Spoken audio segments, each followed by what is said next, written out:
You know, there's a lot of things I like about Warhammer.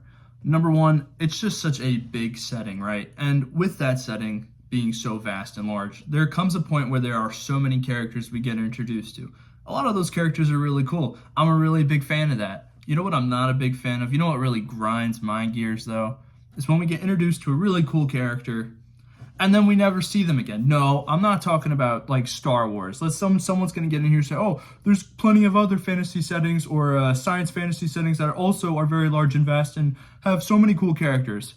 What, Star Wars? We're talking about Glorp Shido here? No, we're talking about cool people. We're talking about characters who have my respect, not this Star Wars Glorp Shido character. I don't even know if that's real, but I've seen so many videos of it. It might as well be real. So, without further ado, let's talk about three side characters who do deserve their own little spin-off stories, or at least their own little isolated stories, because they're Giga Chads, and I think they should have more examples of them being Giga Chads instead of just being isolated to one other character story and then never ever being heard from again. So number three, we're starting off, coming off a little hot and heavy here. We're starting with my boy, your boy, honorary world eater in spirit, but unfortunately a Night Lord. Yuck.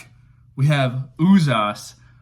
Uzas is just such a cool character, and if no one knows who Uzas is, I really highly recommend you read the Night Lord's Omnibus. Really, really good stuff, and just every character in that book is actually exceptionally well written, and honestly, it balances some really good stuff between, the Chaos Marine perspective and human captors and how they kind of become servants of chaos, whether willingly or unwillingly.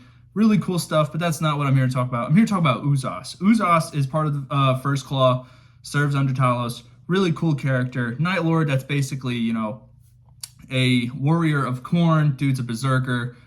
But throughout the novels, you just see some really cool stuff from him. Obviously, the typical Khorne nonsense where he's just a big, roided up Giga Chad, absolutely decimating and just looking like a jacked horse while doing these things. But really, what drove me to want more stories from him is when we get these brief little flashbacks of the Heresy, where he's this competent, uncorrupted character fighting against the Loyalists, and we see this completely different character who shouldn't be Uzas, but we still get bits and pieces of him breaking through that Khorne corruption where he can speak logically. He can say, "Oh, Talos, what you're doing is utterly foolish," and you think you're doing one thing, but you're really doing another. Do you honestly think you have a choice in the matter when the choice has been made for you via, Chaos and everyone else being meddling with your plans and your visions and whatnot? And then Uzas goes straight back to, when we killing someone?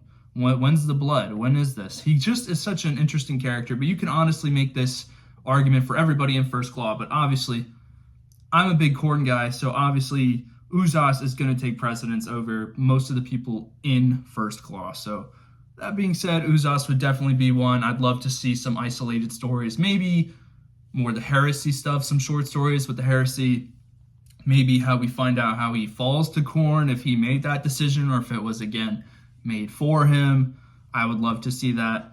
Number two is probably going to be, I know I was making fun of this for the Star Wars situation, a character you only really hear about once and then never again. The Red Centurion. And someone's going to say, who the hell is that? And would you be surprised to know it's another World Eater, or at least another Khorne character? So if you've read Lucius the Faultless Blade, or, any of his short stories, and then including the Faultless Blade, there's this beginning little excerpt where Lucius is going around because he's heard about this guy who's exceptionally, skilled as a duelist, which in 40K obviously is, high praise, but then also you get 40 other characters who are really cool and get introduced and then kind of disappear. Like, if anyone knows this, there's the Iron Hands guy who is like the Iron Father who fought against Sigismund and absolutely almost decimated him, and then Plot Armor came in and Sigismund was like, wait a minute, I'm that guy, and just beats the shit out of him. But that being said, sorry, I got a little off track there. Yeah, the Red Centurion is basically this obviously, big, strong dude. That goes without saying. He's a World Eater. But then we kind of flow into this natural progression of Lucius describing what this guy has been up to, who he's beaten, and he just wants to find him out for himself. And they have this really cool confrontation where they're about to test their skills, and they do skirmish a little bit. But we see, and this in turn, I think really makes some, World Eaters really, really appealing, at least to me. We see this lucidity, which obviously, if you know World Eaters, or you have a friend who likes World Eaters, regardless, you've seen them in art, they're portrayed as these, berserkers, mindless, really void of strategy. But this one seems really calm. He, assumes a battle stance and just obviously is prepared and really, really calm, almost like controlled aggression. And you don't really see that often, unless, Karn used to exhibit that. Now he's sort of really mindless, but he still has, those bits and pieces where he can formulate strategy. So does Angron too, a little bit. If you, read the Arcs of Elmen, he can communicate and grunt, and everyone sort of kind of gets it. But just, it's always interesting to me to see these one-off characters show up and actually kind of prove themselves, and then we just never hear from them again. So he was putting up a pretty decent fight with Lucius. Lucius obviously was getting the upper hand, considering he probably has more years of experience, considering he's been around, 10,000 years plus more, and he can't die. So obviously his style has eroded, but he's still a real threat in the setting. And so is the Red Centurion. But then, obviously, this gets interrupted, some chaos tomfoolery. Not going to get into that. But the Red Centurion is just a really cool subsection of World Eater. We really aren't privy to seeing that often because obviously they're more popular when they're berserkers, which is fair. That's the appeal I get to them. I like to see them roid out and just be, one-dimensional kill or be killed characters. But I do also appreciate this weird little, behind the veil World Eater, where they're almost still the same character they were before they were mindless berserkers, but then again it slips and it comes back and it slips, kind of like an Uzas situation, except we don't really get a whole lot of dialogue from the Red Centurion. But it's also funny, I'm just bringing it up because I did see it on a short, and I was like some AI animated voice, and I was like, oh, it was gross. But then I was thinking, where do I know this character from? And then it hit me, he was from, Lucius, the Faultless Blade, or at least one of his short stories, and that got me thinking. I was like, it's a good idea, Connor. You should probably put that in a video. And I did. And then finally, my final character who I would love to see just any sort of stories, any sort of continuation. God, I just want some reference that he's doing something or that he's at least alive. Korag Singe. If you've been a part of the channel, or you've seen some of my videos, I have name dropped this dude countless times. But if you're unfamiliar, boy, do I have some recommendations for you to go read, pause the video, and go obtain the Fabius Bile trilogy, and you will be introduced to Nurgle's coolest and most chattiest son. And I know what you're saying. None of them are chatty. I'm sorry. Have you read Lords of Silence? Have you seen Vork's? Pretty chatty character.